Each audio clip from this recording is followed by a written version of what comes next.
ഞാൻ മരിച്ചു പോയാലോ എന്നെ ആരും ഓർമ്മിക്കേണ്ടെന്നാണ് എനിക്ക് തോന്നണേ. എന്തിനോർമ്മിക്കുന്നു? കോടാനുകോടി അനന്തകോടി സ്ത്രീ പുരുഷന്മാർ മരിച്ചു പോയിട്ടുണ്ടല്ലോ. അവരെ വല്ലവരും ഓർമ്മിക്കുന്നുണ്ടോ? എൻ്റെ പുസ്തകങ്ങൾ അതല്ല എത്ര കാലം നിലനിൽക്കും? പുതിയ ലോകം വരില്ലേ, പഴമയെല്ലാം പുതുമയിൽ അങ്ങ് മാഞ്ഞു പോയിക്കൊണ്ടിരിക്കും. എൻ്റേതെന്ന് പറയാൻ എന്താ ഉള്ളത്? അനുഭൂതികൾ, ആശയങ്ങൾ, അറിവ്, പ്രപഞ്ചങ്ങളുടെ സൃഷ്ടിക്ക് ശേഷം, ജീവജാലങ്ങളുടെ സൃഷ്ടിക്ക് ശേഷം കോടാനുകോടി യുഗങ്ങളായി കിട്ടിയിട്ടുണ്ടെന്ന് പറയുന്ന അറിവിൻ്റെ വെളിച്ചത്തിലാണോ ഞാൻ? അറിഞ്ഞുകൂടാ.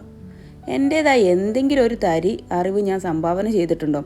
അക്ഷരങ്ങൾ, വാക്കുകൾ, വികാരങ്ങൾ ഒക്കെയും കോടി മനുഷ്യർ ഉപയോഗിച്ചിട്ടുള്ളതാണല്ലോ. അതൊക്കെ ഞാനും ഉപയോഗിക്കുന്നു, അത്രേ ഉള്ളൂ. ഭാഷയിലുള്ള അക്ഷരങ്ങളിൽ ചിലത് ഇപ്പോഴും എനിക്ക് അറിഞ്ഞുകൂടാ. വ്യാകരണവും നല്ല വശമില്ല. പിന്നെ ഒരു മൂച്ചിലിങ്ങനെ ജീവിക്കുന്നു, അത്രേ ഉള്ളൂ.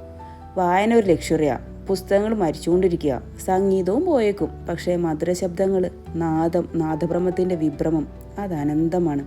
പ്രപഞ്ചങ്ങളിൽ മുഴുവനുണ്ട്. അത് കേൾക്കുകയല്ല, അനുഭവിക്കുകയാണ്.